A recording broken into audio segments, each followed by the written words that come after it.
I think that really set me up because I took two of his classes and then did a self-study class where I made a solar bike. That was my first. What? Yeah, it was interesting. Like I've got scars from that project because I didn't clamp something down hard enough, and the sprockets from my bike, I was drill pressing them off just so I could make the holes larger to put it onto another bike that I fashioned some car batteries to that then were charged by a solar panel, and took like an electric motor out of a few other components and just wired this up because I was bored. I was just like, we can make it work. It only lasted about like 40 seconds before it would die. Didn't know what I was doing at all. I was just putting pieces together and it happened to work. And I was like, hey, solar energy's cool. And that's where I started looking at colleges. I was like, where can I go to school that has something to do with solar and close to home still, but far enough away that I feel independent. So Sure, absolutely. So ended up at App State for appropriate technology. Spent 4 years up there, and solar was on the radar. It's what I started looking at, but appropriate technology, that's one class within a whole major. They talked about wind and hydro, biofuels, sustainable development practices, which is like, wasn't an official minor, but a lot of my extra classes went into sustainable development, and really thought I was going to go Peace Corps right out of college. Appropriate technology is all about finding the best technology for whatever the situation is. And that started in the 70s as really a Peace Corps oriented mindset where it's like, all right, well, not every country should follow America's energy profile. Like they all have their own needs and like really should develop in their own personal ways.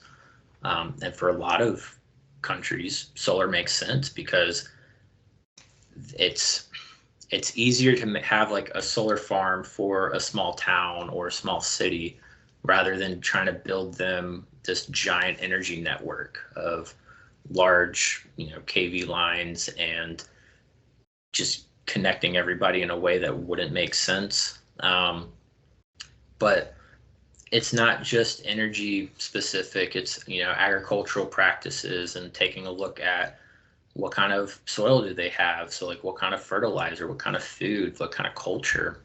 And that really influenced my whole career. I knew I would eventually go into solar because that was what I was interested in. It made the most sense for where our industry's at. But I didn't focus on it in college. I took one solar specific class, which was just intro to PV, and a couple modeling classes and some like just data manipulation because I knew that was going to play a big role. And when the Peace Corps didn't pan out, basically I applied for a country called the Gambia, and they filled up the roles with people that were just more qualified, completely understood, but it was like everything, I put like everything into it. Like I did 2 different projects and a couple internships surrounding this idea of going to the Peace Corps, but made a really quick pivot into the solar industry because I had such a wide breadth of knowledge from appropriate tech and all these interests. It's the solar industry kind of ate it up. I found a company that was just like, hey, this is perfect. Like you're solar minded, but you're not just like live all and be all. So it really kind of just fell into place for me, but it's worked out really well since. Do you mind if I ask who that first company was? Yeah, it's this first company was I think there were 3 other people working there, like the CEO, like the next in line, and then somebody who maybe been there for like 6-7 months. Their name, it was REAP, Renewable Energy and Preservation. The preservation side really caught my eye when looking them up. Sure, yeah. because I was just like, well, most solar companies right now, the goal is like, let's get some land, throw some solar up. But they were working with just whoever they needed to, wherever they needed to go, all over the East Coast.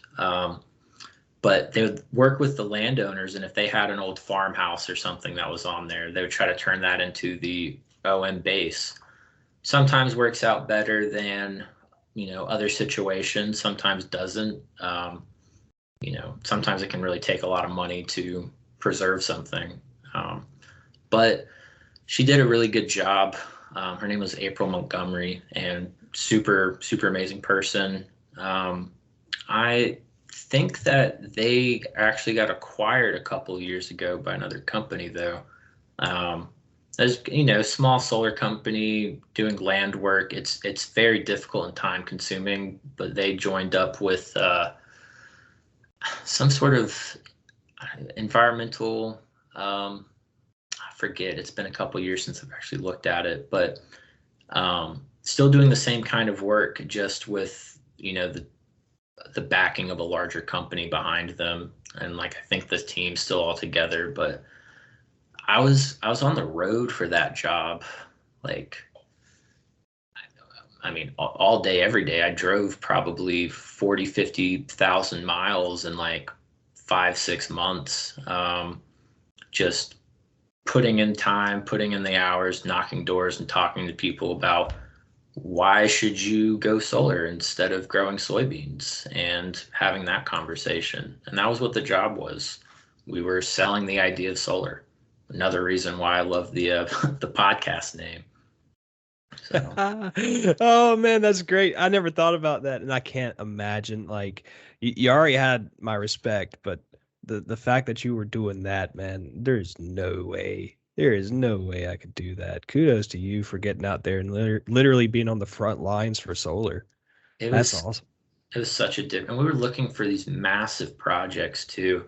The company was contracted out. Other solar companies would come to us and say like, "Hey, we need 1,000 acres for these massive farms," and we would go door knock and use ArcGIS and a couple of other online platforms that just showcase like who owns what property, and Google Earth to see how flat it is. Use a path tool, and it's like, all right, it's 5%. We can make it work. But like, we had some real, like, the person who was hired there right before me was just so smart, like so computer savvy. Created a program where it's like you can download or purchase any sort of GIS data that you want, but he was looking for 100 kV lines and plots of land that were, I think, like a quarter mile to like half a mile away. It's like basically just touching them. So that way, if you built a farm, there wasn't a really long path to get there. And since we already had the free parcel data of who owned it, he just had to put a program together that said, all right, if it's within this pathway along any of these lines, we're going to call them. And we would generate a list every couple weeks.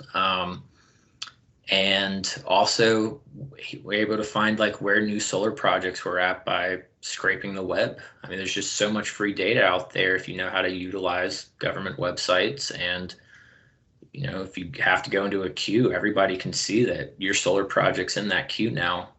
So it was a great learning experience. I mean, especially somebody, I think I was 3 or 4 weeks out of college when I got it, and trying to piece my like plan together, since I was like, I was going to be in the Gambia growing peanuts was the plan. And then now I'm like on the road in Virginia for like 2 weeks at a time, living out of hotels. It was such a change of pace.